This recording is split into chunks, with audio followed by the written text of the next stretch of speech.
কোরআনে কারিমে আল্লাহ রাব্বুল আলামিন জানিয়েছেন ফাইদা কুদিয়াতিস সালাতু ফান্তাশিরু ফিল আরদি ওয়াবতাগু মিন ফাদলিল্লাহ।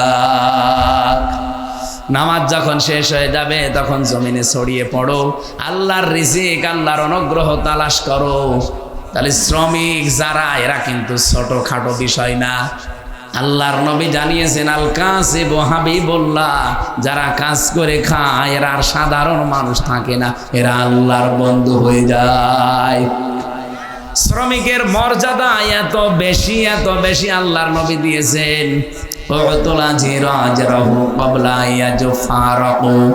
শ্রমিকের ঘাম শুকিয়ে যাওয়ার আগেই তার হাতে শ্রমের মর্যাদা মূল্য ধরিয়ে দাও।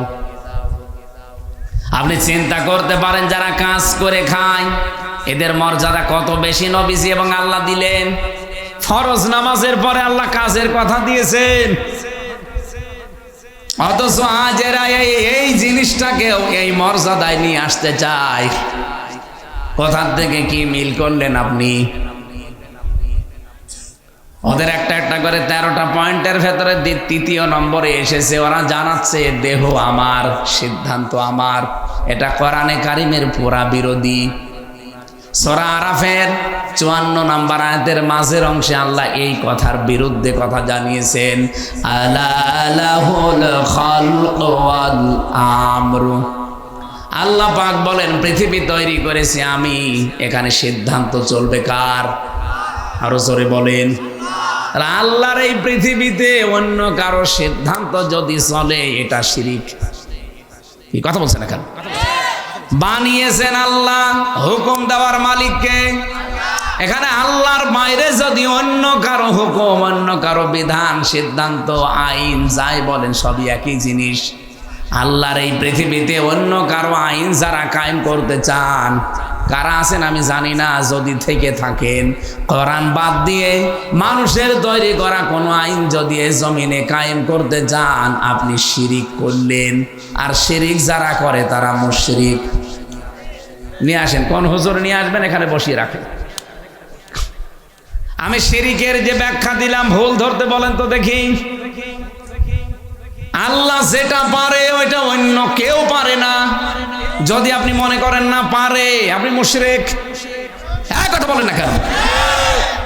আমি নাম ধরে বলছি, আপনি রাগ করবেন না। এ দেশের জমিনে ফসল হওয়ার পরে একজন হাজি বলেছিল যে মা দুর্গা গজে ছড়িয়ে এসেছে, এই জন্য ফসলের বরকত হয়েছে। বলেন তো এই পৃথিবীতে ফসলের বরকত দেওয়ার মালিক দুর্গা কে? এটা যদি হিন্দু বলতো আমি মেনে নিতাম। আপনি একজন মুসলমান, একটা হাজি মানুষ, কি করে বললেন? আপনি তো মুশরিক হয়ে গেছেন। এই জন্যে দেহ আমার, সিদ্ধান্ত আমার, এই কথা যারা নারী কমিশনে লিখেছে প্রত্যেকটাই শিরিক করেছে, এরা সব মুশরিক। এক কথা বলেন না কারো। হিন্দু মরে গেলে আমরা জানাজা দেই, কবরে দেই, কি করি? পড়িয়ে ফেলি। বলেন বলেন। সুতরাং নারী কমিশনের সাথে যারা জড়িত, এই কথা যারা লিখেছে, যারা সায় দিয়েছে, যারা সমর্থন দিয়েছে, প্রত্যেকেই মুশরিক। আরো জোরে বলেন। 92% মুসলমানের দেশে এই কমিশন তো দূরের কথা, এর রিপোর্ট পেশ করার সাহস পেল কোথায়? উনি শেষ কথা বলে আসবে খবিরুল সাহেব, লা শারিকা লাকা লাব্বাইক। আল্লাহ আমি হাজির হয়েছিলাম, চলে গেলাম আমি আবার নাও গাতরাই, কিন্তু আমি বলে গেলাম তোমাকে আমি যে শিরিক আর করবো না, বা আমি মুশরিক না। এই কথাগুলো বলি যারা ওখান থেকে আসে, যদি এই 3টা কথা বাংলাদেশে ওরা কায়েম করে রাখতে পারে, এই দেশে আর কারো লাগবে না, শুধু হাজী সাহেবরা আল্লাহর বিধান কায়েম করে দেবে। আর কারো লাগার কথা কাউকে লাগবে না। কারণ এই দেশের অধিকাংশ ধনী না হলে তো আর হজ করা যায় না। 7.5 লাখ, 8 লাখ, 9 লাখ টাকা লাগে হজ করতে। এই জন্য আহ্বান জানাচ্ছি, সভাপতি সাহেব যে কথা বলতেছে ওই কথা যেন দেশে এসে টিকিয়ে রাখতে পারে। বলেন আমিন। প্রধান অতিথি জনাব আলহাজ শেখ রেজাউল ইসলাম রেজু, যুগ্ম আহ্বায়ক নওগাঁ জেলা বিএনপি ও সভাপতি আত্রাই উপজেলা বিএনপি। আল্লাহ তার হায়াতে তাজ্জেবা সিহাতে কল্লিয়া দান করেন, বলেন আমিন। এ মাহফিলে এতক্ষণ যারা আলোচনা রাখলেন, বিশেষ করে মাওলানা রেজাউল ইসলাম উজ্জ্বল, আপনাদের এলাকারই সন্তান, জনাব মাওলানা হোসাইন মাহফুজ চুয়াডাঙ্গা, হাফেজ মাওলানা আব্দুর রশিদ, মাওলানা সাইফুল ইসলাম, নাম না জানা অন্যান্য ওলামায়ে কেরাম, আমার ডানে বামে যারা সম্মানিত ব্যক্তিবর্গ বসে আছেন, এতক্ষণ ধৈর্য এবং সহ্য নিয়ে যারা সামনে বসে আছেন এত রাত জেগে, মুসলমান ভাইরা, পর্দার আড়ালের সম্মানিতা মা এবং বোনেরা, প্রিয় নওগাঁবাসী, আমরা আল্লাহর দরবারে শুকরিয়া, রসুলের ওপরে দরুদ আর সালাম পাঠ করে আমার নির্ধারিত একটা আয়াত পড়েছিলাম। কোন আয়াত যেন? সূরা মায়েদা 54 নম্বর আয়াত। আমার আজকের বিষয় ফিরে আসা। কি বললাম? ফিরে আসতে চান না আপনারা? আল্লাহ রাব্বুল আলামিন ঈমানদারকে ডাক দিয়ে বড় আদরে মহব্বতে এই কথাগুলো আমাদেরকে শুনিয়েছেন যারা আমরা ঈমানের দাবি করি। ইয়া আইয়ুহাল্লাযীনা আমানু, ওহে যারা ঈমানের দাবি করো, মাইয়ারতাদ্দা মিনকুম, এদিকে তাকান, তোমাদের ভেতরে কেউ যদি ফিরে যায় আং দিনহি, আল্লাহর দিন থেকে। এখানে দিনের অর্থ প্রায় 15টা। আমরা একটা একটা করে তাফসিরে যাচ্ছি। আল্লাহ যে দিলেন আং দিনহি, কেউ যদি ফিরে যায় তোমাদের ভেতরে আল্লাহর দিন থেকে। এখানে ইয়ার তাদ্দা শব্দটা বাবে ইফতেআল থেকে এসেছে, ইরতিদাদ। এর বাংলা অর্থ হচ্ছে হক থেকে বাতিলের দিকে ফিরে যাওয়া। এই পৃথিবীতে হক একমাত্র কে? বলেন বলেন। উনি যাদেরকে পাঠিয়েছেন তারাও হক। উনি পাঠিয়েছেন রাসূলুল্লাহকে, তিনি হক। উনি পাঠিয়েছেন কোরআন, কোরআন হক। কথা বলছেন না কেন? আল্লাহ, রাসূল, কোরআন এগুলো বাদ দিয়ে যারা অন্য দিকে ফিরে যেতে চান, আপনি বিশ্বাস করতে পারেন আপনি কিন্তু এখন বাতিলের দিকে আছেন। আল্লাহ তাদের ধমক দিয়ে বলছেন, আমি কি করব জানো? যদি এরকম কেউ করে থাকে, ফাসাও ফায়াতিল্লাহ, এখানে ফাইল কর্তা আল্লাহ নিজে। আল্লাহ বলছেন অতি শীঘ্রই। আল্লাহ যদি সাউফা শব্দ না দিত তাও বাংলা অর্থ আমরা করে ফেলতে পারতাম। সাউফা দিয়ে ফা লাগিয়ে, ফা এ শব্দটা আগের কথা যদি কেউ জীবনে মিলাতে পারে, পরেরটা আল্লাহ পাক অবশ্যই কার্যকর করবেই, এরকম অর্থ আসে। এই জন্য ফারবি গ্রামার অনুযায়ী 13টা অর্থে ব্যবহার হয়। আল্লাহ এখানে একটা অর্থে ফা ব্যবহার করেছেন। উনি জানাতে চাই অতি শীঘ্রই, খুবই তাড়াতাড়ি।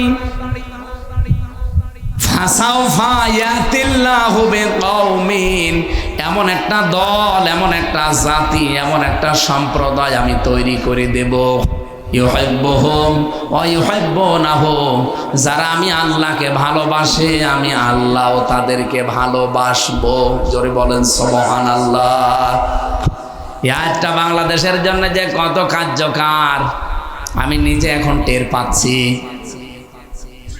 এই পৃথিবীতে কেউ যদি আল্লাহর দিনকে বৃদ্ধাঙ্গুলি দেখিয়ে ছোটা নাতা বিষয় তৈরি করে মন মতো কোনো ফতোয়া সামনে নিয়ে এসে আল্লাহর দিনের বিধান থেকে মুখ ফিরিয়ে চলে যায়, আপনি বিশ্বাস করতে পারেন আল্লাহ কিন্তু সিদ্ধান্ত নিয়ে ফেলেছেন অতি তাড়াতাড়ি এমন একটা জাতিকে, এমন একটা সম্প্রদায়কে, এমন একটা গোষ্ঠীকে, এমন একটা দলকে আল্লাহ আপনাদের মাথার উপরে চাপিয়ে দেবে, যারা আল্লাহকে মন দিয়ে ভালোবাসে, আল্লাহ তাদেরকে ভালোবাসে, বাসবে।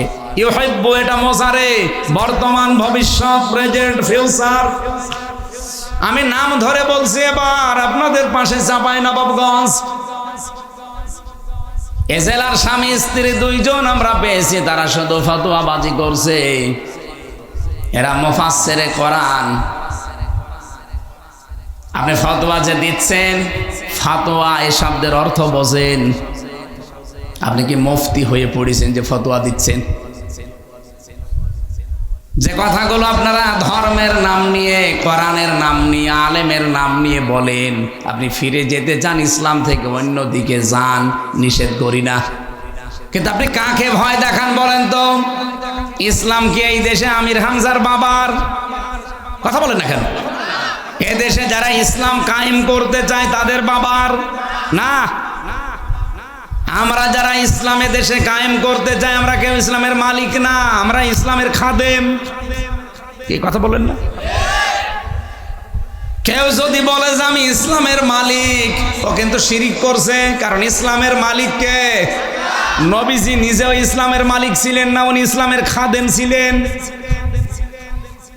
হযরতে নূহ আলাইহিস সালামের জামানা থেকে শুরু করে যেহেতু শরীয়ত পূর্ণাঙ্গভাবে নাজিল হওয়া আরম্ভ হয়, মুহাম্মদুর রাসূলুল্লাহকে আল্লাহ শরীয়ত যখন দিয়েছিলেন, দ্বীন আর শরীয়ত, পৃথিবীতে যত নবী পাঠিয়েছেন সবার দ্বীন ছিল এক, কিন্তু প্রত্যেকের শরীয়ত ছিল আলাদা আলাদা। কথা বোঝা গেছে না? বোঝেননি? পৃথিবীর যত নবী প্রত্যেকের দ্বীন কি? এক, কিন্তু শরীয়ত বিধিবিধানটা আলাদা ছিল।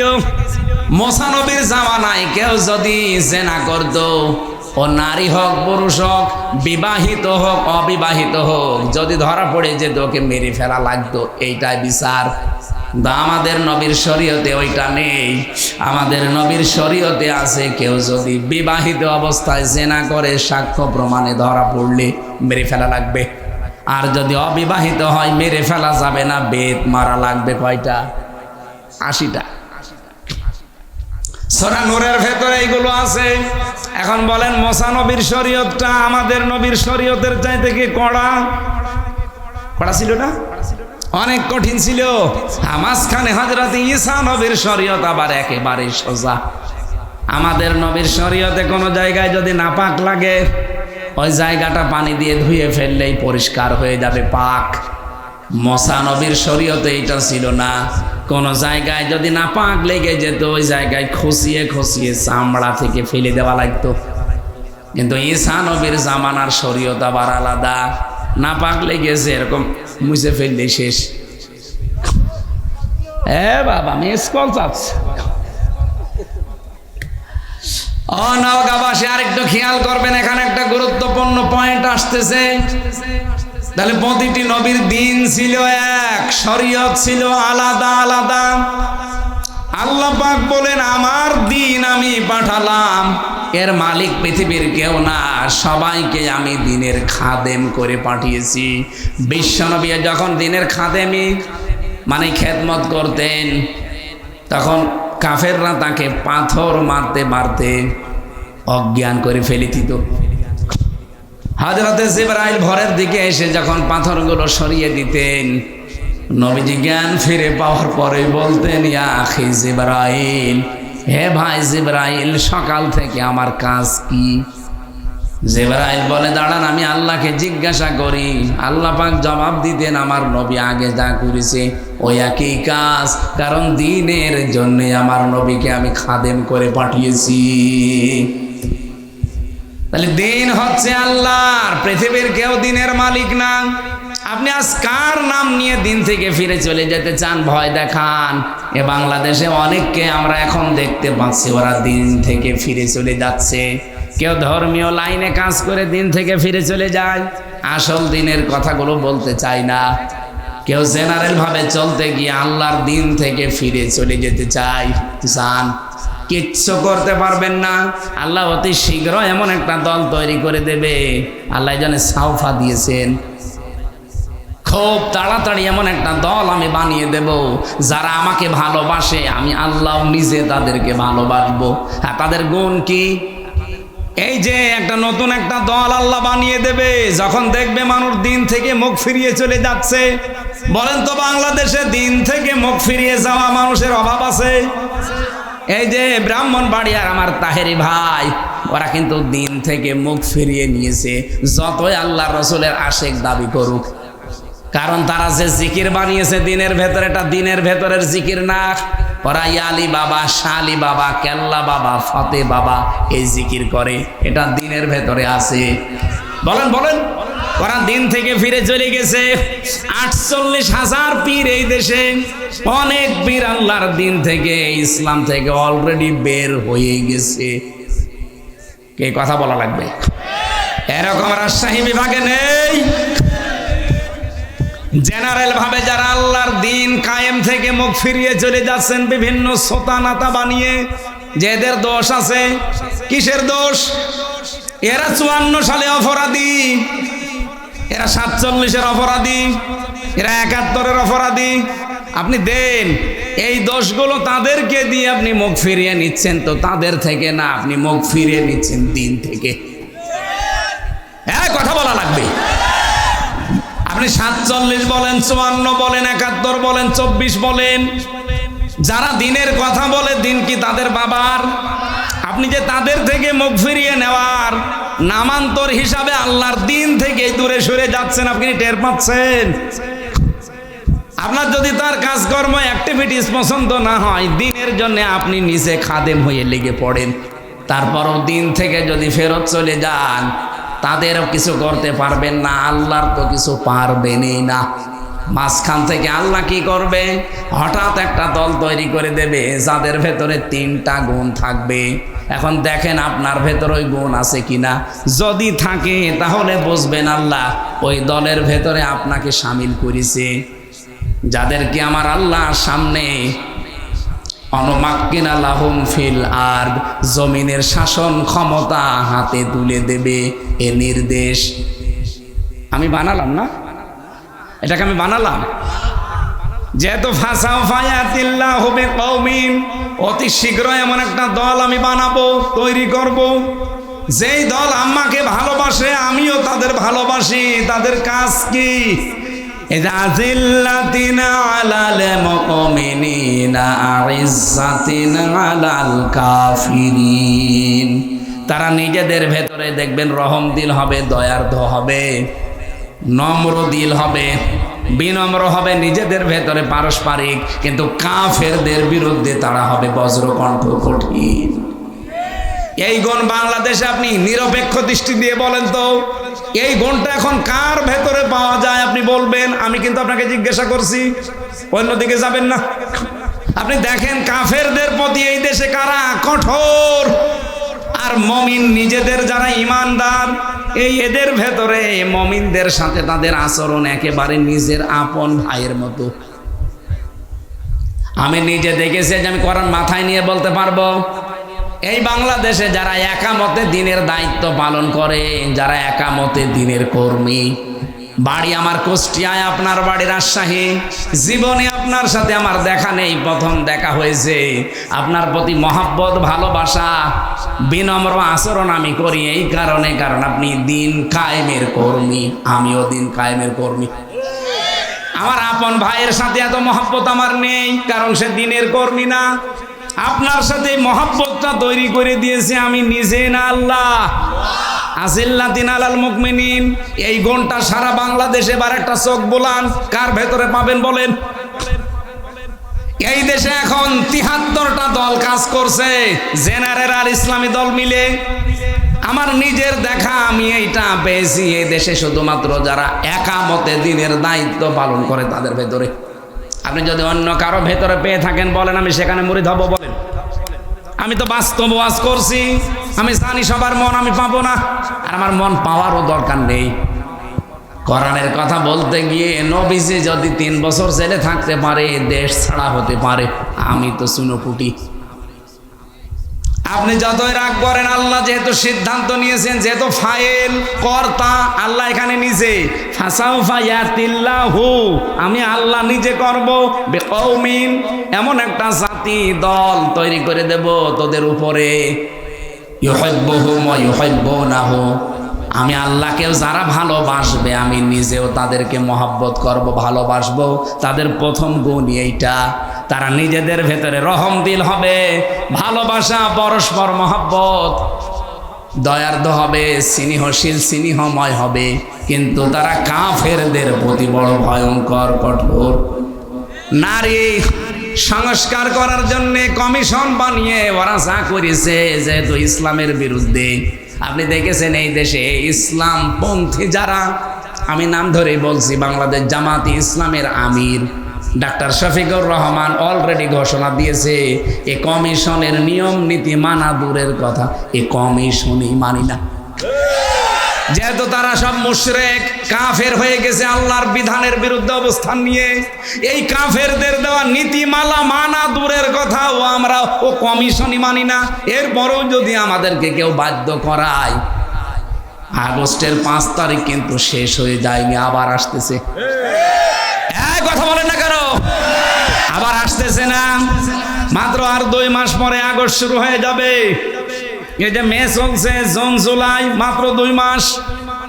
আশা করব এরকম যারাই নিয়ম নীতি সামনে বানাবে তারা যেন থেমে যায়। আমরা কিন্তু নিজেদের ভেতরে, আপনি মনে করেন এত নরম হুজুর, নরম হতে পারি, কাফেরদের বিরুদ্ধে আমরা গরম। আগস্টের 5 তারিখের পরে নিজেদের ভেতরে আমাদের যে মহব্বত, ভালোবাসা, নরম দিল, স্নেহময় ছিলাম, কিন্তু কাফেরদের প্রতি আমরা কড়া বরাবরই। দিন যত যাবে কাফেরদের সাথে কোনো আতাত, কোনো পরামর্শ ওদের আমাদের দরকার নেই। এর পরেরটা একটু ঝামেলা আছে। আল্লাহ পাক বলেন ইউজাহিদুনা ফি সাবিলিল্লাহি ওয়ালা ইয়াখাফুনা লাওমাতা লাইম। তারা জিহাদ করতে থাকবে। ইউজাহিদুনা এটা মোজারে, বর্তমান, ভবিষ্যৎ, প্রেজেন্ট, ফিউচার। এখন যেমন করছে ভবিষ্যতেও করতে থাকবে। কার রাস্তায় করবে? জিহাদ, যুদ্ধটা, এই সংগ্রাম চালিয়ে যাবে, লড়াই চালাবে আল্লাহর জন্যে। তাহলে লড়াই কিন্তু চলতেই থাকবে। আর আল্লাহর এই পথে লড়াই করতে গিয়ে, সংগ্রাম করতে গিয়ে, আন্দোলন করতে গিয়ে আল্লাহ বলেন ইয়াখাফুনা লাওমাতা লাইম, তারা ভয় পাবে না। ওয়ালা ইয়াখাফুনা লাওমাতা লাইম, দুনিয়ায় কোনো তিরস্কারকারীর তিরস্কারকে তারা পাত্তাই দেবে না। কত ভয় আমাদেরকে দেখিয়েছে এই দেশে যারা ইসলামপন্থী মানুষ, কত রকমের উল্টাপাল্টা কথা তাদের নামে ছড়িয়েছে। ভয় পাওয়া তো দূরের কথা, পাত্তাই দেই না। আপনি কি মনে করছেন একবারে এসে আমি এখানে বসে পড়েছি? কত ঘাত প্রতিঘাত এই 33 বছরের উপরে গেছে, আপনি জানেন। আমার মতো মানুষকে ওরা রাজাকার পর্যন্ত চালাতে চেয়েছিল, শুধু বয়সে পারে নাই। হ্যাঁ, চট্টগ্রামে যাচ্ছিলাম ফেনীতে মাহফিলে, অলরেডি আমি কুমিল্লা 14 গ্রাম পার হয়ে চলে গেছি। ওসি আমারে কল দিয়ে বলছে হুজুর কোথায়? এই তো ফেনী ঢুকতেছি। হুজুর আপনি আর আসবেন না কেন? সকালবেলা 4 জন লোক এসেছিল, আপনার নামে কমপ্লেন দিয়ে গেছে থানায়, লিখিত অভিযোগ যে আপনি নাকি কুষ্টিয়ার চিহ্নিত রাজাকার। আমি ওসিরে বললাম স্যার আপনি কি আমাকে কোনোদিন দেখেছেন? হুজুর আমি আপনার ধর্মের লোক না, আমি হিন্দু মানুষ। আপনাকে দেখবো, আমাদের ওই লাইনে তো লোক নেই, আমার ওদিকে সেন্সও নেই। আপনাদের ধর্মীয় কথাবার্তা আমি ওগুলো শুনি না, আমি অন্য ধর্মের মানুষ, আমি একটা হিন্দু মানুষ। কিন্তু সকালবেলা 4 জন মানুষ এসেছিল পাগড়ি মাথায় দিয়ে, মাঝ ভান্ডারের মুরিদ। এরা এসে আপনার নামে লিখিত দিয়ে গেছে সই করে যে আপনি নাকি কুষ্টিয়ার চিহ্নিত রাজাকার। আমি বললাম আমার যে 33 বছর বয়স এটা ওরা বলে নাই। কই তা তো বলে নাই। রাজাকার হতে হলে কমপক্ষে তো অন্তত 54 বছর দেশটা স্বাধীন হয়েছে, এর আরো 15 বছর বেশি হওয়া লাগবে। কথা বলছেন না কেন? সব মিলে কত আসতে পারে? 70। কত বলেন বলেন? তাহলে 210 কোটি মানুষ আমরা এক বাক্যে জবাব দেব যে আমাদের নবীর নাম মুহাম্মদুর রাসূলুল্লাহ। খ্রিস্টান আছে 250 কোটির উপরে। তারা জিজ্ঞাসা করবেন, তারা বলবে আমাদের নবীর নাম যিশু। ইহুদি আছে মাত্র 80 লাখ। এদের জিজ্ঞাসা করলে এরা বলে আমাদের নবীর নাম জোসেফ। কেউ বলে আব্রাহাম, কেউ বলে ডেভিড। বাংলার মুসলমানেরা এখানেই তো আজকের বিষয় ভাগ হয়ে যাবে। মানিদ্দা একালিপ টান আছে, মানিদ্দা মা লাইসা লাহু ফালাইসা মিন্না। কোন জিনিসের দাবি যদি আপনি এমন করেন যে জিনিস আপনার না, ওই দিন থেকে আপনি কিন্তু আর বলতে পারবেন না আমার নবীর নাম মুহাম্মাদুর রাসূলুল্লাহ, কারণ আপনি নবীর উম্মত আর নেই।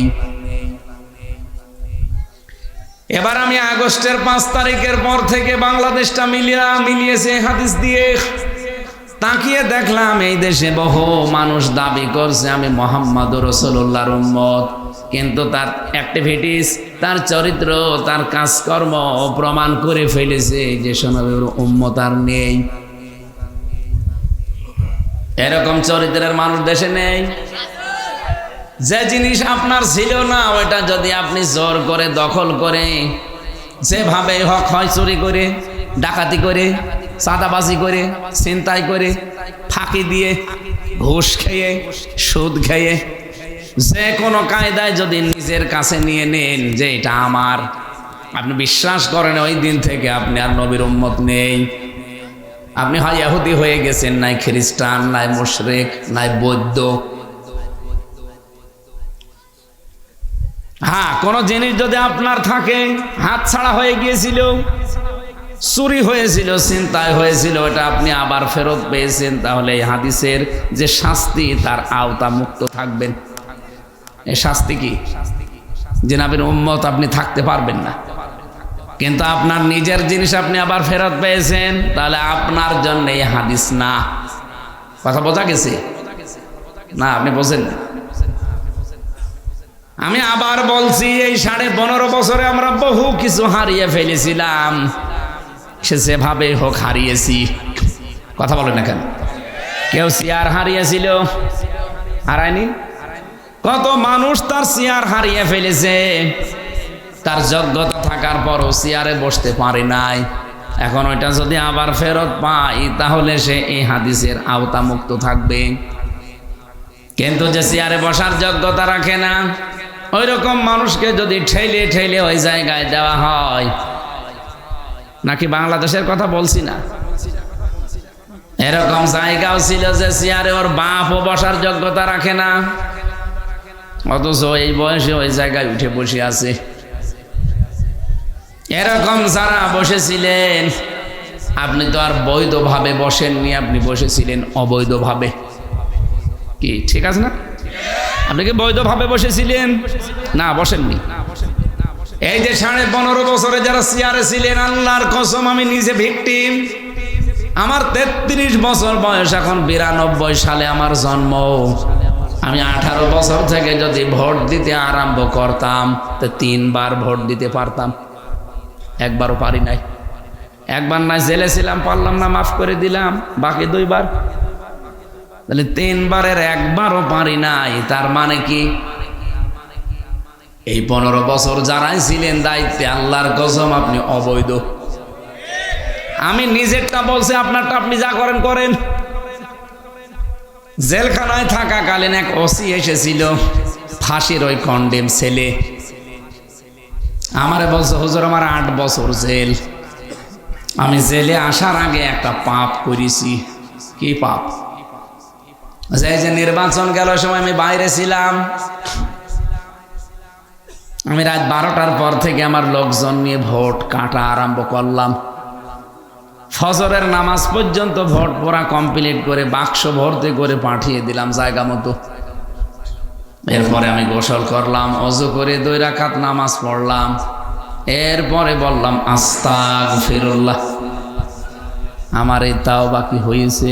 না, এটা ইয়ার কি হয়েছে, এর নাম কি তাওবা? আর আপনি আল্লাহর কাছে তওবা করছেন কোন কারণে? আপনি কি আল্লাহর ভোট চুরি করেছেন? ভোট চুরি করেছেন হামজার।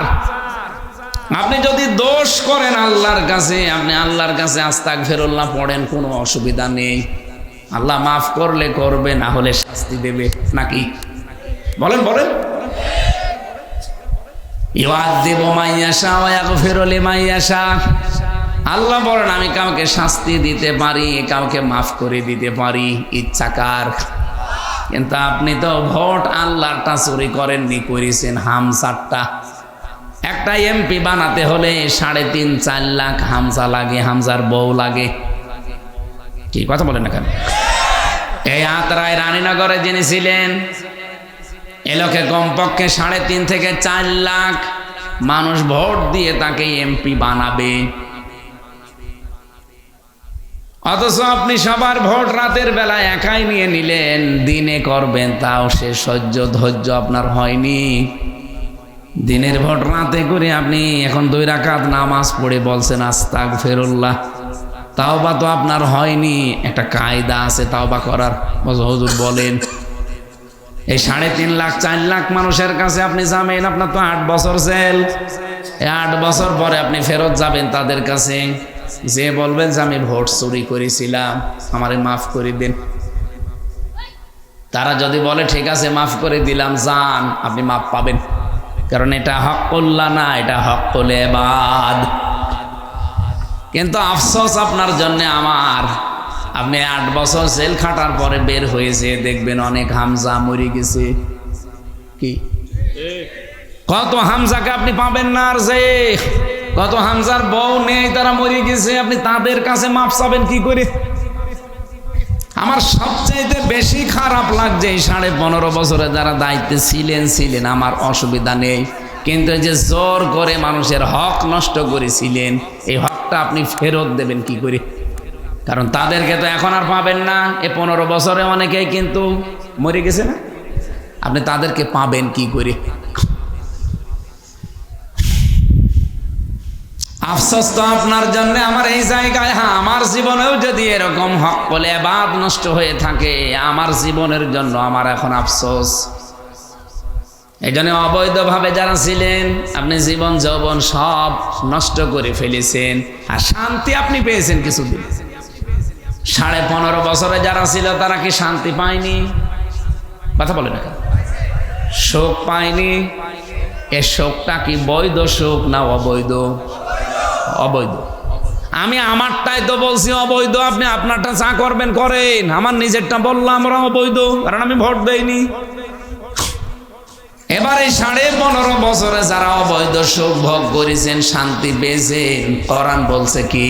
ফাইন্না মা'আল উসরি ইসরা, ইন্না মা'আল উসরি ইসরা।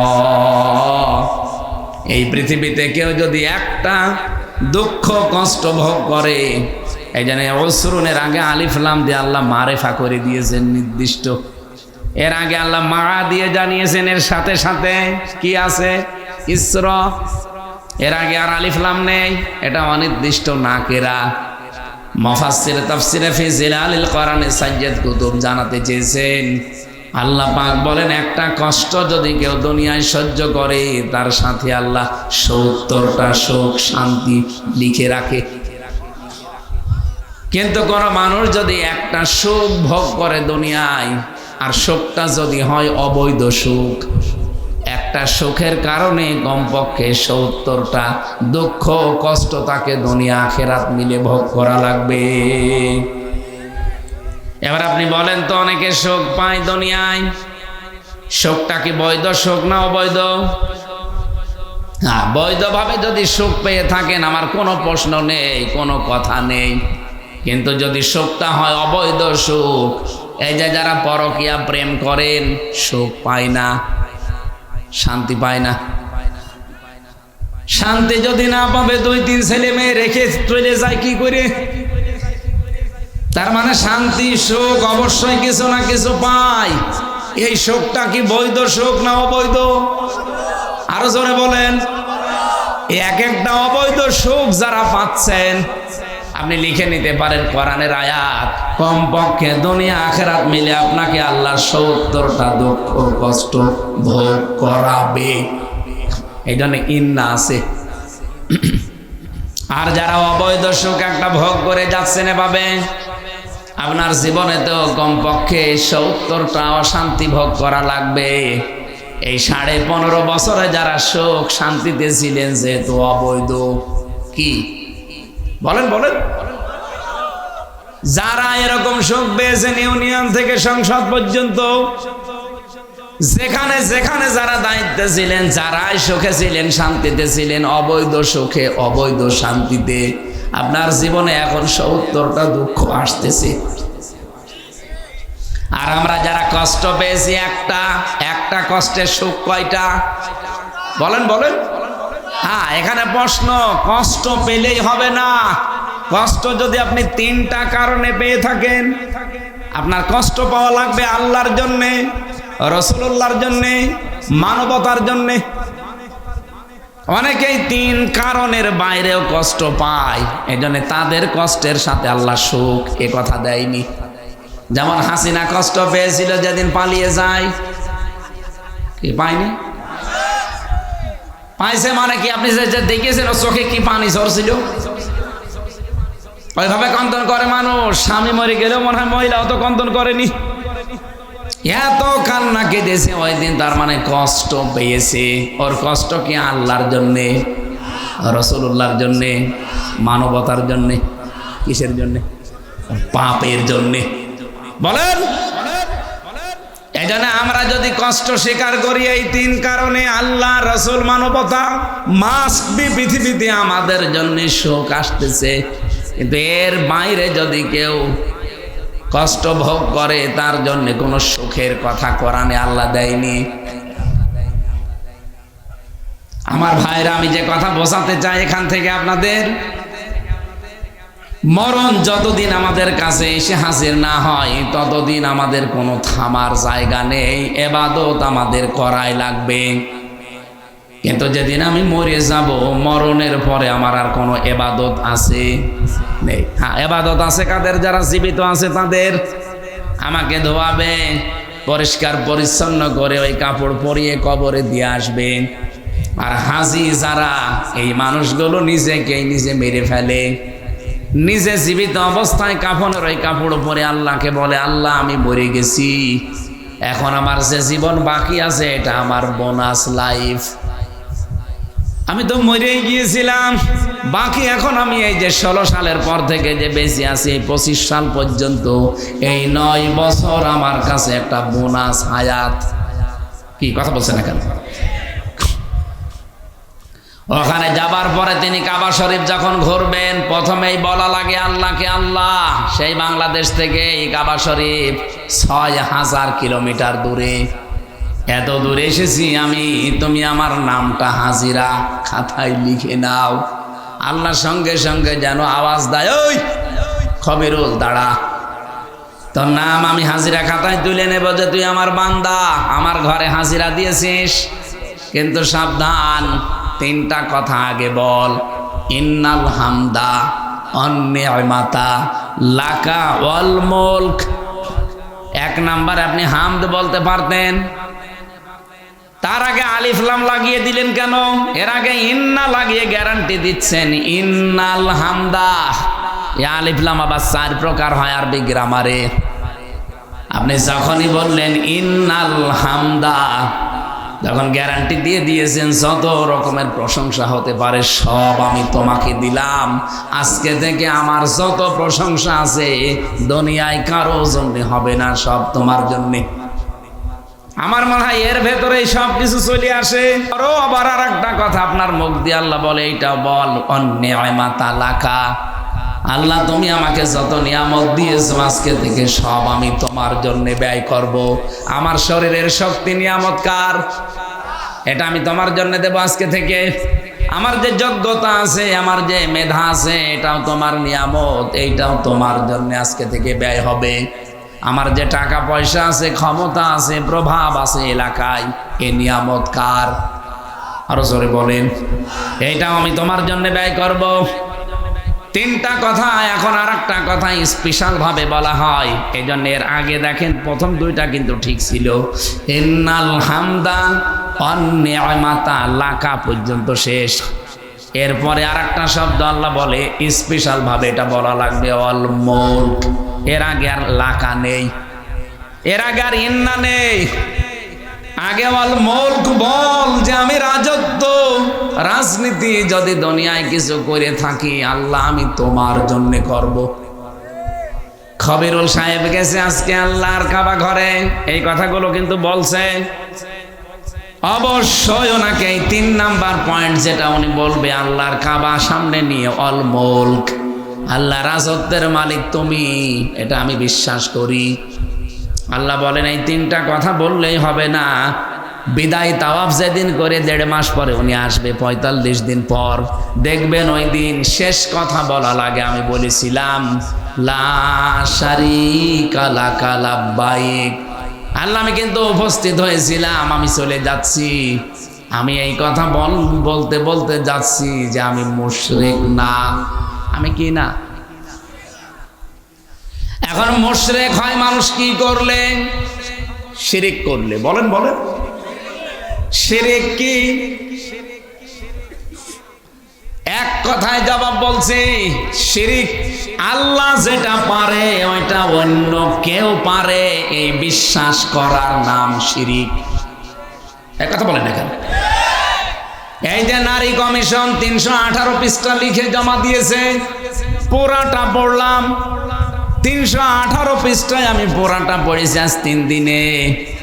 আমার এই ছোট মাথার ভেতরে এসেছে ওরা 13টা কোরআনের আয়াতের উপরে হাত দিয়েছে।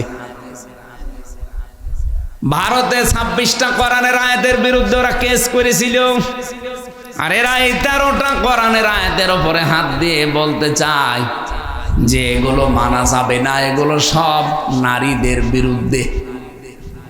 ওরা প্রথমেই নিয়ে এসেছে যে মেয়েরা যারা দেহ ব্যবসা করে, এই যে যৌন কর্মী, এদেরকে শ্রমিকের মর্যাদা দেওয়া লাগবে, যে এরাও কাজ করে খায়। আরে ভাই, এটা যদি ডক্টর ইউনূস আজ মেনে নিয়ে এই দেশে জারি করে দেয় যে যারা দেহ ব্যবসা করে এরাও এক ধরনের শ্রমিক কর্মী। গত পরশু দিন গেল 1 মে 1886 সালে আমেরিকার শিকাগো শহরে এই দিবসটা পালন করা আরম্ভ হয়েছে, আজ পর্যন্ত চলছে।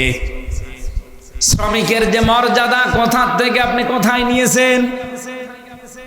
দেহ ব্যবসা করা, জেনা করা, ব্যভিচার করা যদি এটা শ্রম দেওয়া হয়, কালকে ডাকাত যারা তারা বলবে আমরা কি শ্রম দেই না? ডাকাতি করা কি সহজ কাজ? ঘাম ঝরে যায়। চুরি করা সহজ কাজ? বলেন। তারাও তো কালকে পথে নেমে বলবে যে আমাদেরও শ্রমের মর্যাদা দেওয়া লাগবে, আমরা ডাকাত, আমরা চোর। কোরআনে কারিমে আল্লাহ রাব্বুল আলামিন জানিয়েছেন ফাইদা কুদিয়াতিস সালাতু ফান্তাশিরু ফিল আরদি ওয়াবতাগু মিন ফাদলিল্লাহ। নামাজ যখন শেষ হয়ে যাবে তখন জমিনে ছড়িয়ে পড়ো, আল্লাহর রিজিক, আল্লাহর অনুগ্রহ তালাশ করো। তাহলে শ্রমিক যারা, এরা কিন্তু ছোটখাটো বিষয় না। আল্লাহর নবী জানিয়েছেন আল কাসিবু হাবিবুল্লাহ, যারা কাজ করে খায় এরা আর সাধারণ মানুষ থাকে না, এরা আল্লাহর বন্ধু হয়ে যায়। শ্রমিকের মর্যাদা এত বেশি, এত বেশি আল্লাহর নবী দিয়েছেন।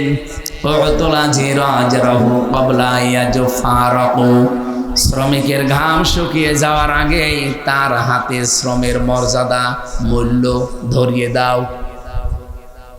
আপনি চিন্তা করতে পারেন যারা কাজ করে খায় এদের মর্যাদা কত বেশি নবীজি এবং আল্লাহ দিলেন। ফরজ নামাজের পরে আল্লাহ কাজের কথা দিয়েছেন, অথচ আজ এরা এই জিনিসটাকেও এই মর্যাদায় নিয়ে আসতে চায়। কোথার থেকে কি মিল করলেন আপনি? ওদের একটা একটা করে 13টা পয়েন্টের ভেতরে 3য় নম্বরে এসেছে, ওরা জানাচ্ছে দেহ আমার, সিদ্ধান্ত আমার। এটা কোরআনে কারিমের পুরা বিরোধী।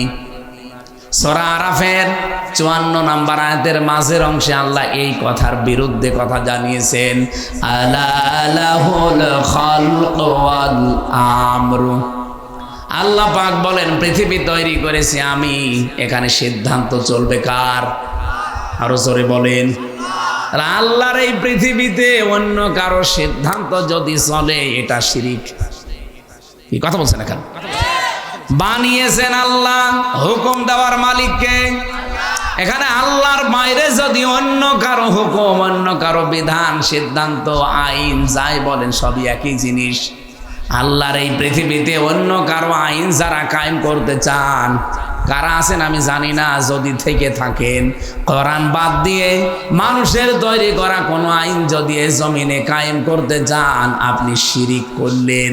আর শিরিক যারা করে তারা মুশরিক। নিয়ে আসেন, কোন হুজুর নিয়ে আসবেন, এখানে বসিয়ে রাখেন। আমি শিরিকের যে ব্যাখ্যা দিলাম ভুল ধরতে বলেন তো দেখি। আল্লাহ যেটা পারে ওইটা অন্য কেউ পারে না। যদি আপনি মনে করেন না পারে, আপনি মুশরিক। এক কথা বলেন না কেন? আমি নাম ধরে বলছি, আপনি রাগ করবেন না। এ দেশে জমিনে ফসল হওয়ার পরে একজন হাজি বলেছিল যে মা দুর্গা গজে ছড়িয়ে এসেছে, এই জন্য ফসলের বরকত হয়েছে। বলেন তো এই পৃথিবীতে ফসলের বরকত দেওয়ার মালিক দুর্গা কে? এটা যদি হিন্দু বলতো আমি মেনে নিতাম। আপনি একজন মুসলমান, একটা হাজি মানুষ, কি করে বললেন? আপনি তো মুশরিক হয়ে গেছেন। এই জন্যে দেহ আমার, সিদ্ধান্ত আমার, এই কথা যারা নারী কমিশনে লিখেছে প্রত্যেকটাই শিরিক করেছে, এরা সব মুশরিক। কথা বলেন না কারো। হিন্দু মরে গেলে আমরা জানাজা দেই, কবরে দেই, কি করি? পড়িয়ে ফেলি। বলেন বলেন। সুতরাং নারী কমিশনের সাথে যারা জড়িত, এই কথা যারা লিখেছে, যারা সায় দিয়েছে, যারা সমর্থন দিয়েছে, প্রত্যেকেই মুশরিক। আরো জোরে বলেন। 92-92% মুসলমানের দেশে এই কমিশন তো দূরের কথা, এর রিপোর্ট পেশ করার সাহস পেল কোথায়? উনি শেষ কথা বলে আসবে খবিরুল সাহেব, লা শারিকা লাকা লাব্বাইক, আল্লাহ আমি হাজির হয়েছিলাম, চলে গেলাম আমি আবার নওগাঁতরাই, কিন্তু আমি বলে গেলাম তোমাকে আমি যে শিরিক আর করব না, বা আমি মুশরিক না। এই কথাগুলো বলি যারা ওখান থেকে আসে, যদি এই তিনটা কথা বাংলাদেশে ওরা কায়েম করে রাখতে পারে, এই দেশে আর কারো লাগবে না, শুধু হাজী সাহেবরা আল্লাহর বিধান কায়েম করে দেবে। আর কারো লাগার কথা কাউকে লাগবে না। কারণ এই দেশের অধিকাংশ ধনী না হলে তো আর হজ করা যায় না। 7.5 লাখ, 8 লাখ, 9 লাখ টাকা লাগে হজ করতে। এই জন্য আহ্বান জানাচ্ছি, সভাপতি সাহেব যে কথা বলতেছে ওই কথা যেন দেশে এসে টিকিয়ে রাখতে পারে। বলেন আমিন। প্রধান অতিথি জনাব আলহাজ শেখ রেজাউল ইসলাম রেজু, যুগ্ম আহ্বায়ক নওগাঁ জেলা বিএনপি ও সভাপতি আত্রাই উপজেলা বিএনপি, আল্লাহ তার হায়াতে তাজ্জেবা সিহাতে কল্লিয়া দান করেন। বলেন আমিন। এ মাহফিলে এতক্ষণ যারা আলোচনা রাখলেন, বিশেষ করে মাওলানা রেজাউল ইসলাম উজ্জ্বল, আপনাদের এলাকারই সন্তান, জনাব মাওলানা হোসাইন মাহফুজ চুয়াডাঙ্গা, হাফেজ মাওলানা আব্দুর রশিদ, মাওলানা সাইফুল ইসলাম, নাম না জানা অন্যান্য ওলামায়ে কেরাম, আমার ডানে বামে যারা সম্মানিত ব্যক্তিবর্গ বসে আছেন, এতক্ষণ ধৈর্য এবং সহ্য নিয়ে যারা সামনে বসে আছেন এত রাত জেগে, মুসলমান ভাইরা, পর্দার আড়ালের সম্মানিতা মা এবং বোনেরা, প্রিয় নওগাঁবাসী, আমরা আল্লাহর দরবারে শুকরিয়া, রাসূলের উপরে দরুদ আর সালাম পাঠ করে আমার নির্ধারিত একটা আয়াত পড়েছিলাম। কোন আয়াত যেন? সূরা মায়েদা 54 নম্বর আয়াত। আমার আজকের বিষয় ফিরে আসা। কি বললাম? ফিরে আসতে চান না আপনারা? আল্লাহ রাব্বুল আলামিন ঈমানদারকে ডাক দিয়ে বড় আদরে মহব্বতে এই কথাগুলো আমাদেরকে শুনিয়েছেন, যারা আমরা ঈমানের দাবি করি। ইয়া আইয়ুহাল্লাযীনা আমানু, ওহে যারা ঈমানের দাবি করো, মাইয়ারতাদ্দা মিনকুম, এই এদিকে তাকান, তোমাদের ভেতরে কেউ যদি ফিরে যায়, আং দিনহি, আল্লাহর দিন থেকে। এখানে দিনের অর্থ প্রায় 15টা। আমরা একটা একটা করে তাফসিরে যাচ্ছি। আল্লাহ যে দিলেন আং দিনহি, কেউ যদি ফিরে যায় তোমাদের ভেতরে আল্লাহর দিন থেকে। এখানে ইয়ার তাদ্দা শব্দটা বাবে ইফতেআল থেকে এসেছে, ইরতিদাদ। এর বাংলা অর্থ হচ্ছে হক থেকে বাতিলের দিকে ফিরে যাওয়া। এই পৃথিবীতে হক একমাত্র কে? বলেন বলেন। উনি যাদেরকে পাঠিয়েছেন তারাও হক। উনি পাঠিয়েছেন রাসূলুল্লাহকে, তিনি হক। উনি পাঠিয়েছেন কোরআন, কোরআন হক। এ কথা বলছেন না কেন? আল্লাহ, রাসূল, কোরআন এগুলো বাদ দিয়ে যারা অন্যদিকে ফিরে যেতে চান, আপনি বিশ্বাস করতে পারেন আপনি কিন্তু এখন বাতিলের দিকে আছেন। আল্লাহ তাদের ধমক দিয়ে বলছেন, আমি কি করব জানো? যদি এরকম কেউ করে থাকে, ফাসাও ফায়াতিল্লাহ, এখানে ফাইল কর্তা আল্লাহ নিজে। আল্লাহ বলছেন অতি শীঘ্রই। আল্লাহ যদি সাউফা শব্দ না দিত তাও বাংলা অর্থ আমরা করে ফেলতে পারতাম। সাউফা দিয়ে ফা লাগিয়ে, ফা এ শব্দটা আগের কথা যদি কেউ জীবনে মিলাতে পারে, পরেরটা আল্লাহ পাক অবশ্যই কার্যকর করবেই, এরকম অর্থ আসে। এই জন্য ফারবি গ্রামার অনুযায়ী 13টা অর্থে ব্যবহার হয়। আল্লাহ এখানে একটা অর্থে ফা ব্যবহার করেছেন। উনি জানাতে চাই অতি শীঘ্রই, খুবই তাড়াতাড়ি। ফাসাউফা ইয়াতিল্লাহু বিকওমিন, এমন একটা দল, এমন একটা জাতি, এমন একটা সম্প্রদায় আমি তৈরি করে দেব, ইউহিব্বুহুম ওয়া ইউহিব্বুনাহু, যারা আমি আল্লাহকে ভালোবাসে আমি আল্লাহও তাদেরকে ভালোবাসবো। জোরে বলেন সুবহানাল্লাহ। এই আয়াতটা বাংলাদেশের জন্য যে কত কার্যকর আমি নিজে এখন টের পাচ্ছি।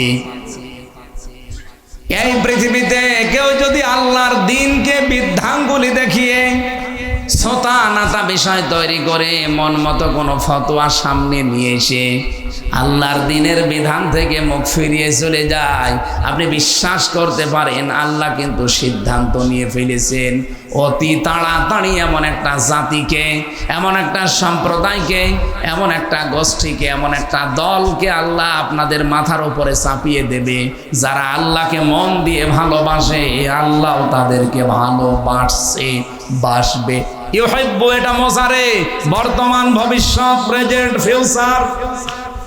আমি নাম ধরে বলছি এবার আপনাদের পাশে চাঁপাইনবাবগঞ্জ, এ জেলার স্বামী স্ত্রী 2 জন আমরা পেয়েছি, তারা শুধু ফতোয়াবাজি করছে। এরা মুফাসসিরে কোরআন। আপনি ফতোয়া যে দিচ্ছেন, ফতোয়া এই শব্দের অর্থ বোঝেন? আপনি কি মুফতি হয়ে পড়েছেন যে ফতোয়া দিচ্ছেন? যে কথাগুলো আপনারা ধর্মের নাম নিয়ে, কোরআনের নাম নিয়ে, আলেমের নাম নিয়ে বলেন, আপনি ফিরে যেতে চান ইসলাম থেকে অন্যদিকে যান, নিষেধ করি না, কিন্তু আপনি কাকে ভয় দেখান বলেন তো? ইসলাম কি এই দেশে আমির হামজার বাবার? কথা বলেন না কেন? এ দেশে যারা ইসলাম কায়েম করতে চায় তাদের বাবার না। আমরা যারা ইসলামে দেশে কায়েম করতে চাই আমরা কেউ ইসলামের মালিক না, আমরা ইসলামের খাদেম। কি কথা বলেন না? কেউ যদি বলে যে আমি ইসলামের মালিক, ও কিন্তু শিরিক করছে। কারণ ইসলামের মালিক কে? নবীজি নিজেও ইসলামের মালিক ছিলেন না, উনি ইসলামের খাদেম ছিলেন। হযরতে নূহ আলাইহিস সালামের জামানা থেকে শুরু করে যেহেতু শরীয়ত পূর্ণাঙ্গভাবে নাজিল হওয়া আরম্ভ হয়, মুহাম্মদুর রাসূলুল্লাহকে আল্লাহ শরীয়ত যখন দিয়েছিলেন, দ্বীন আর শরীয়ত, পৃথিবীতে যত নবী পাঠিয়েছেন সবার দ্বীন ছিল এক, কিন্তু প্রত্যেকের শরীয়ত ছিল আলাদা আলাদা। কথা বোঝা গেছে না? বোঝেননি? পৃথিবীর যত নবী প্রত্যেকের দ্বীন কি? এক, কিন্তু শরীয়ত বিধিবিধানটা আলাদা ছিল। মুসা নবীর জামানায় কেউ যদি জিনা করত, ও নারী হোক পুরুষ হোক, বিবাহিত হোক অবিবাহিত হোক, যদি ধরা পড়ে যেত ওকে মেরে ফেলা লাগতো, এইটাই বিচার। আমাদের নবীর শরীয়তে ওইটা নেই। আমাদের নবীর শরীয়তে আছে কেউ যদি বিবাহিত অবস্থায় জিনা করে সাক্ষ্য প্রমাণে ধরা পড়লে মেরে ফেলা লাগবে, আর যদি অবিবাহিত হয় মেরে ফেলা যাবে না, বেত মারা লাগবে। কয়টা? 80টা। সূরা নূরের ভেতরে এইগুলো আছে। এখন বলেন মুসা নবীর শরীয়তটা আমাদের নবীর শরীয়তের চাইতে কি কড়া? কড়া ছিল না? অনেক কঠিন ছিল। মাঝখানে হযরত ঈসা নবীর শরীয়ত আবার একেবারে সোজা।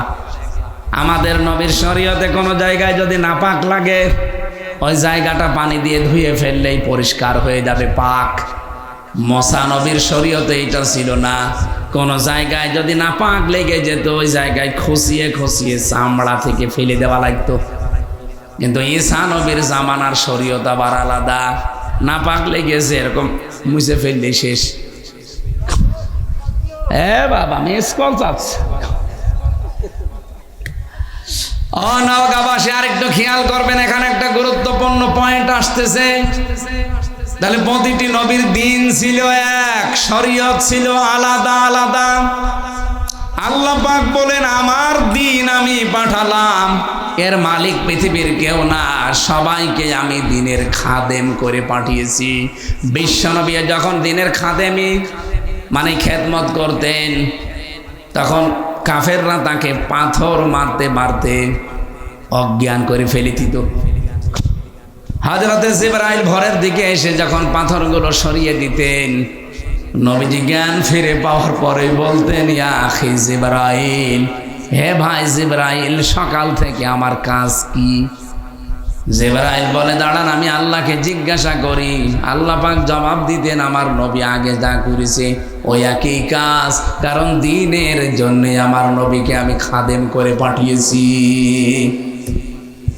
তাহলে দিন হচ্ছে আল্লাহর, পৃথিবীর কেউ দিনের মালিক না। আপনি আজ কার নাম নিয়ে দিন থেকে ফিরে চলে যেতে চান? ভয় দেখান। এ বাংলাদেশে অনেককে আমরা এখন দেখতে পাচ্ছি ওরা দিন থেকে ফিরে চলে যাচ্ছে। কেউ ধর্মীয় লাইনে কাজ করে দিন থেকে ফিরে চলে যায়, আসল দিনের কথাগুলো বলতে চায় না। কেউ জেনারেল ভাবে চলতে গিয়ে আল্লাহর দিন থেকে ফিরে চলে যেতে চায়। জান কিচ্ছু করতে পারবেন না। আল্লাহ অতি শীঘ্র এমন একটা দল তৈরি করে দেবে, আল্লাহ জানে সাউফা দিয়েছেন। খুব তাড়াতাড়ি এমন একটা দল আমি বানিয়ে দেব, যারা আমাকে ভালোবাসে, আমি আল্লাহ নিজে তাদেরকে ভালোবাসবো। হ্যাঁ, তাদের গুণ কি? এই যে একটা নতুন একটা দল আল্লাহ বানিয়ে দেবে, যখন দেখবে মানুষ দিন থেকে মুখ ফিরিয়ে চলে যাচ্ছে। বলেন তো বাংলাদেশে দিন থেকে মুখ ফিরিয়ে যাওয়া মানুষের অভাব আছে? এই যে ব্রাহ্মণবাড়িয়ার আমার তাহেরি ভাই, ওরা কিন্তু দিন থেকে মুখ ফিরিয়ে নিয়েছে, যতই আল্লাহ রসুলের আশেক দাবি করুক। কারণ তারা যে জিকির বানিয়েছে দিনের ভেতরে, এটা দিনের ভেতরের জিকির না।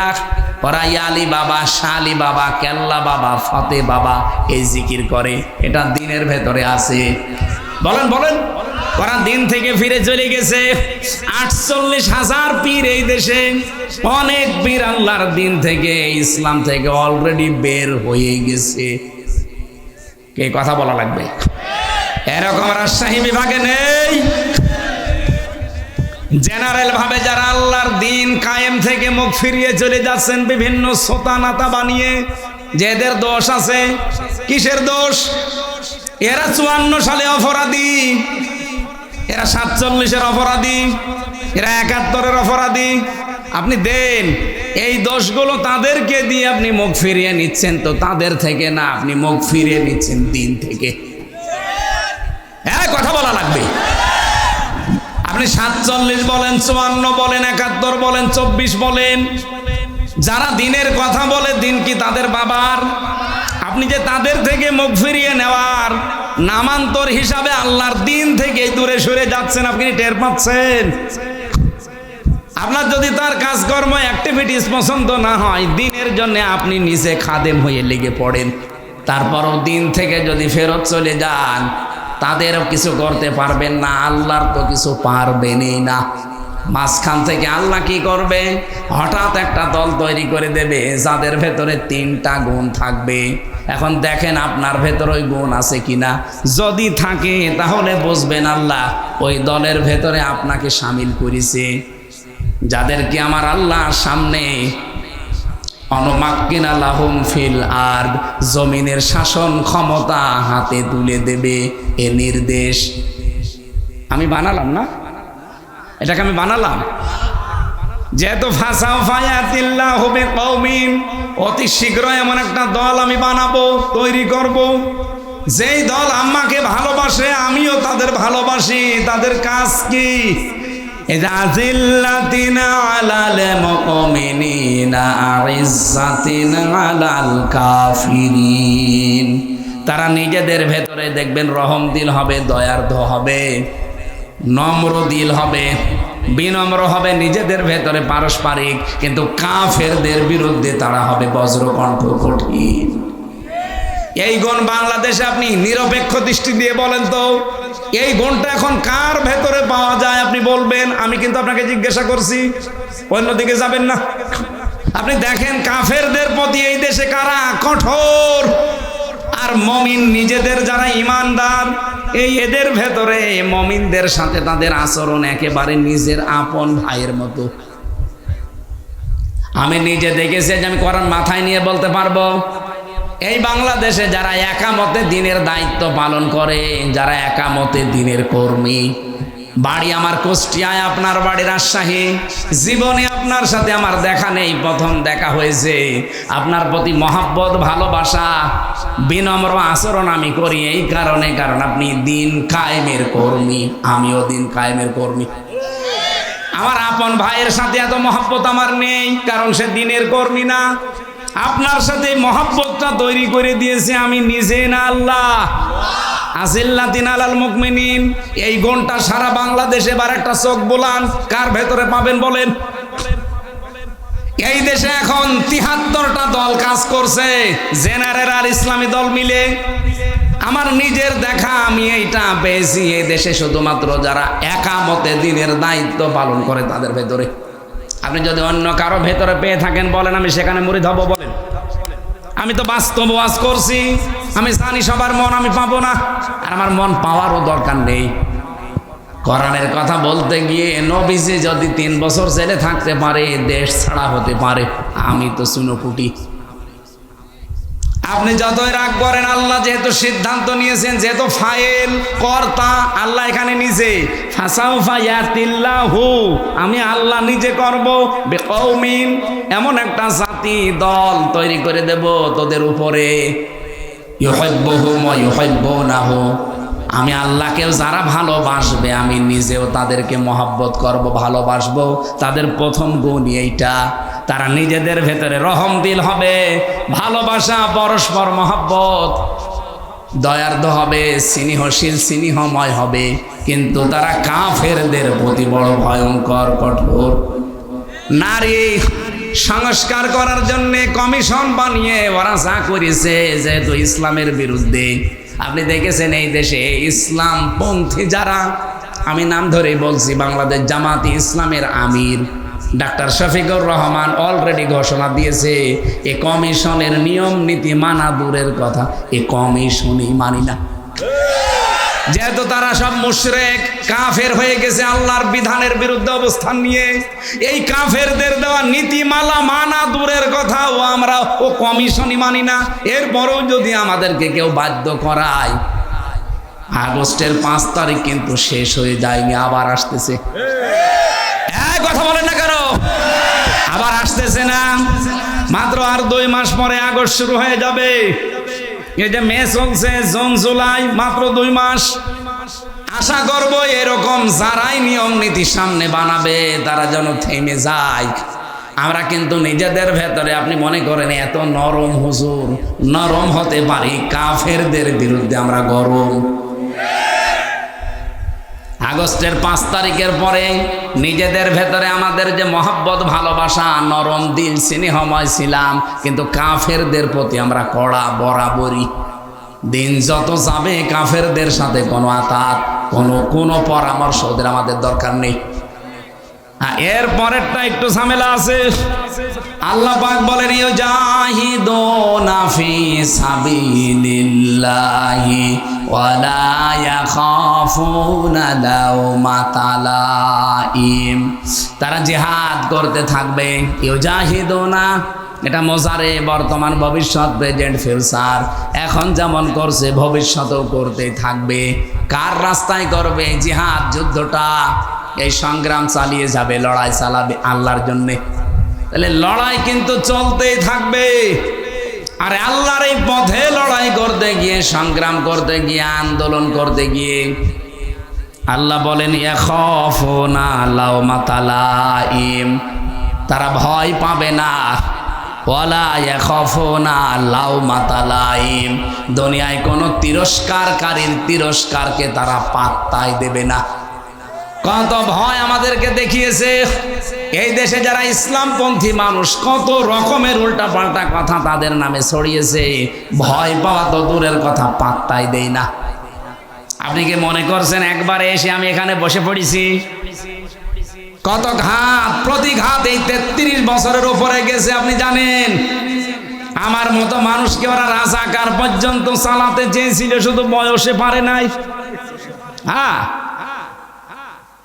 চট্টগ্রামে যাচ্ছিলাম ফেনীতে মাহফিলে, অলরেডি আমি কুমিল্লা 14 গ্রাম পার হয়ে চলে গেছি। ওসি আমারে কল দিয়ে বলছে হুজুর কোথায়? এই তো ফেনী ঢুকতেছি। হুজুর আপনি আর আসবেন না কেন? সকালবেলা 4 জন লোক এসেছিল, আপনার নামে কমপ্লেন দিয়ে গেছে থানায়, লিখিত অভিযোগ যে আপনি নাকি কুষ্টিয়ার চিহ্নিত রাজাকার। আমি ওসিরে বললাম স্যার আপনি কি আমাকে কোনোদিন দেখেছেন? হুজুর আমি আপনার ধর্মের লোক না, আমি হিন্দু মানুষ। আপনাকে দেখবো, আমাদের ওই লাইনে তো লোক নেই, আমার ওদিকে সেন্সও নেই। আপনাদের ধর্মীয় কথাবার্তা আমি ওগুলো শুনি না, আমি অন্য ধর্মের মানুষ, আমি একটা হিন্দু মানুষ। কিন্তু সকালবেলা 4 জন মানুষ এসেছিল পাগড়ি মাথায় দিয়ে, পাগড়ি মাঝ ভান্ডারের মুরিদ। এরা এসে আপনার নামে লিখিত দিয়ে গেছে সই করে যে আপনি নাকি কুষ্টিয়ার চিহ্নিত রাজাকার। আমি বললাম আমার যে 33 বছর বয়স এটা ওরা বলে নাই। কই তা তো বলে নাই। রাজাকার হতে হলে কমপক্ষে তো অন্তত 54 বছর দেশটা স্বাধীন হয়েছে, এর আরো 15 বছর বেশি হওয়া লাগবে। কথা বলছে না কেন? সব মিলে কত আসতে পারে? 70। কত বলেন বলেন? কি বৃষ্টি হচ্ছে? হ্যাঁ,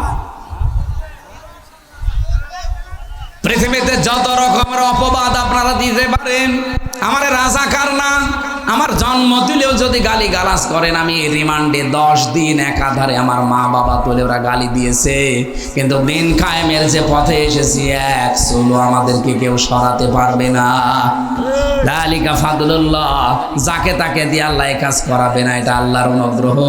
ইউতিহি মাইয়াশা, আল্লাহ যাকে ইচ্ছা তারে দিয়ে কাজ করাবে। আল্লাহু ওয়াসিউন আলিম, আল্লাহ প্রশস্ত এবং জ্ঞানী। এই শব্দগুলো গুরুত্বপূর্ণ শব্দ, শুধু আকাশের দিকে তাকে আমরা ব্যাখ্যাগুলো করতে পারছি না। মেয়েদের জন্য কিছু বলার দরকার ছিল। সম্মানিত